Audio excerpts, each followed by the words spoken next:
Some of the lies that became part of Christianity were for the purpose of deifying me, putting me on a pedestal to be worshipped as a god, making me special and superior to you. When I was with you, I did not set myself apart from you in this way, and I would not do this today. I was not and am not a god, no more than you, as I have said. The Church made me into a god by saying that I was born of a virgin when I wasn't, and also by claiming that I arose from the dead when I did not. Since no human being has ever accomplished such feats, the logic is that if I have, then I must be a god. If you believe those initial lies, that I was born of a virgin and resurrected my body, then it is fairly logical to believe that I am a god or sent from God. That is how my early followers and the Church Fathers elevated me to godhood, with lies. But I was mortal just like you, and I died just as you will. However, my soul is immortal, just like yours, and continued to exist in another dimension after death, just as yours will. We are both human and divine, mortal and immortal. To claim that I was a god and you are not is one of the most damaging lies in Christianity. It is damaging because it implies that you lack the divine potential that is in everyone, not just me. It's like telling a child that he or she isn't smart enough or good enough when that child is perfectly capable. It's like preventing a bird from being what it's been designed to be by clipping its wings. It is interfering with the potential and right of every human being to be the best he or she can be. You wouldn't do this to your child, would you? Would you tell your child that he or she isn't good enough?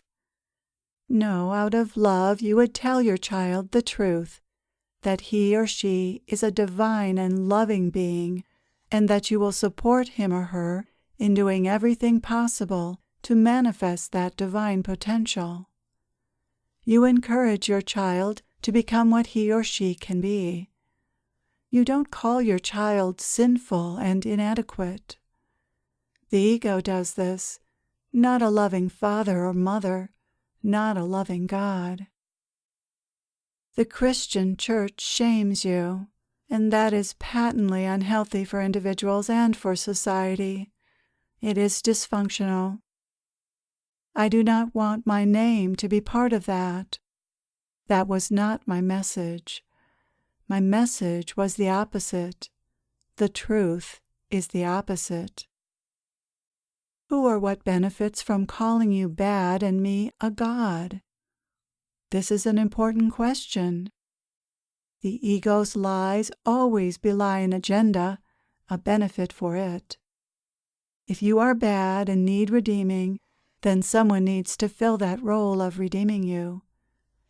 If you believed you didn't need redeeming, or that you could go straight to God to be redeemed, then there would be no need for a church or for religious authorities. But the church told you one more lie.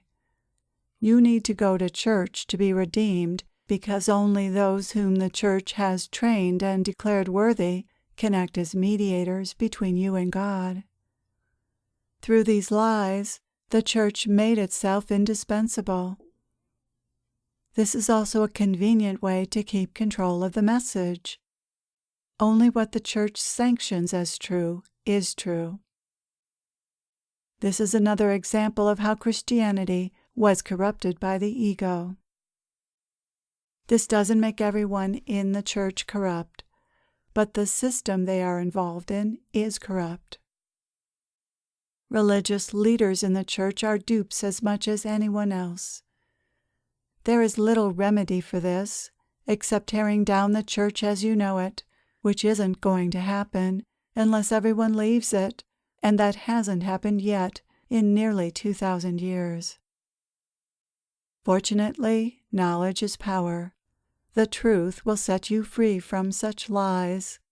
It will set you free to see yourself as you truly are, as the beautiful, loving, divine being you are and can be, even as you live this human life. It will set you free to have a relationship with God yourself, without the need for a mediator, and to discover for yourself that God speaks to you through your heart. That is where the truth can be found. That is what can be trusted. The truth can also be found in facts and in science. You were given a rational mind and an intellect, an ability to think and discern, and you are meant to use it. You, after all, are the one who suffers the consequences if you believe lies. It is therefore your responsibility to see that you don't believe lies, that you discover for yourself what is true, what the facts are. But for how to live your life, facts aren't sufficient. You will have to rely on the inner guidance system you were given, the heart. The Church is not so keen on having you follow your heart because the Church benefits from you following its teachings, which are sometimes in conflict with one's heart. Unfortunately, the Church's teachings are inadequate guides for how to live in each moment. At best, they provide general moral guidelines, which you have to figure out how to apply to specific circumstances. The guidance system you were given by God, on the other hand, is a moment-to-moment guidance system. You discover in each moment how to move in life by listening to the still, small voice within. I will say more about this in another chapter. For now, I want to return to other concerns I have about what's been done and said in my name. Let's talk about sex, if you don't mind. Another way I was made into a god, and so-called evidence that I was a god, is that I supposedly didn't have sex. This was a myth, of course, since I was as human as anyone and had a wife and children. But it suited the Church's purpose to say that I was celibate, which was considered virtuous and befitting a god. From this lie, it logically followed that if being celibate is godlike and good, then being sexual is bad. The consequence of this lie was that being sexual or even desiring sex became further proof of one's unworthiness as a human being, of one's animal-like, sinful, ungodly nature. And that is the problem with this lie. As with original sin, this lie leaves you feeling ashamed and divorced from your divine nature. This is one more way that Christianity disavows your true nature and fortifies your lower nature. It tells you that you are your egoic nature, and it denies your divine nature. How ironic, how contrary this is to the true role of religion, which should lead you toward God, not take you away from God. Another unfortunate ramification of believing this lie is that repressing this very natural desire for sex can lead to inappropriate and harmful sexual expressions. Then sex indeed becomes a bad thing. Within the Church are plenty of examples of what happens when men try to be celibate. Homosexuality, which is a less common but legitimate form of sexuality, is not the problem I'm referring to, but pedophilia, the priest as predator. Celibacy is not a natural state. It's fine to choose celibacy if you wish, but becoming celibate is not a path to enlightenment. Although some people who are enlightened have lost interest in sex, celibacy is not necessary for enlightenment. Another lie, which is perhaps the most egregious one, is that Christianity is the one true religion, and that people can come to God only through me, Jesus. This lie, like the others, is designed to keep people within the boundaries of the Christian Church and prevent them from exploring other religions and beliefs. Like most lies, this one uses fear, the fear of damnation and not getting into heaven, to keep people as followers. Once you believe this, you become a true believer and someone who can be recruited to try to talk others into joining the church. After all, you wouldn't want others to be damned.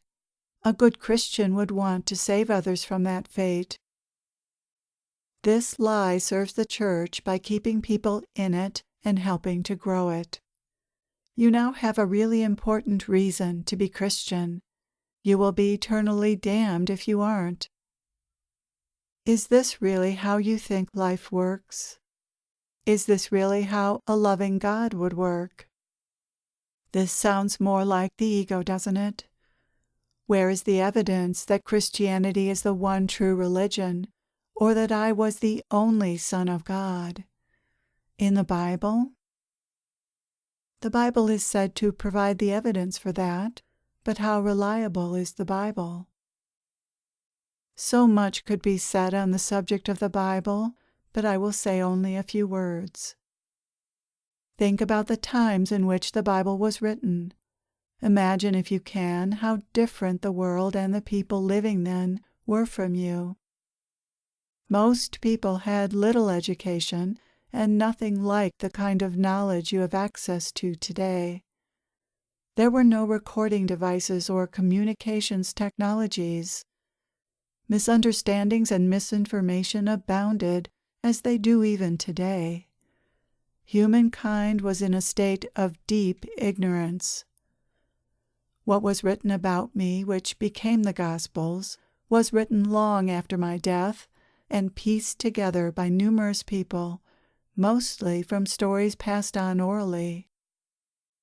The Gospels contained embellishments, inaccuracies, and fabrications, along with the truth. We are talking about a carefully chronicled life history recorded by an impartial observer who lived alongside me.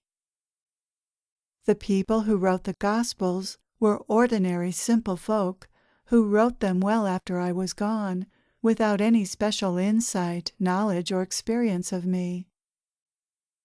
And yet many of the basic facts and many of the things that I said were preserved correctly, or nearly so. But as I said, the truth mixed with lies is a particularly dangerous combination, even if the lies are relatively few.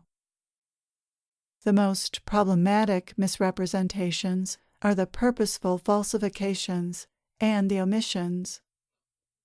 A great deal was left out of the Gospels, such as the fact that I studied with spiritual masters in the Far East, that I was married and had children, and that women were my students as well as men.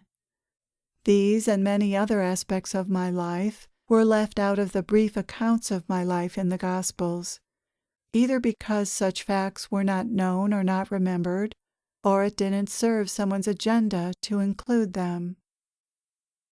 What is left out in historical accounts is often as important as what is included, and why some things were left out is important too. What is ascribed to history often has more to do with the historian than the truth. Those who write history always have their own perspectives and agendas, often driven by their egos. It was no different 2,000 years ago. Another reason for some of the distortions in these accounts, particularly in the quotes attributed to me, is that those in the egoic state of consciousness, which is most of humanity, often misunderstand the truths that emanate from higher consciousness. One often has to have had glimpses of the truth to understand the utterances of spiritual masters. To further complicate matters, what was written down was in a very different language from your own, and underwent numerous translations, edits, and modifications over not only years, but centuries. In those days it was easy enough to add quotations, modify what I said or did, or omit things I said or did in ways that distorted or falsified the truth, without anyone being aware that had been done. And this was done. One of the best examples of this is the following quote, falsely attributed to me, which, as I just said, is one of the most egregious lies in Christianity. "I am the way, the truth, and the life. No one comes to the Father except through me." In this quote, what I said was both misquoted and misunderstood. In building a church and making a case for one true church, this inaccurate quote, this lie, served religious authorities well. Unfortunately, it has led to immeasurable harm in the form of judgment, separation, hatred, and conflict. That is the result of lies.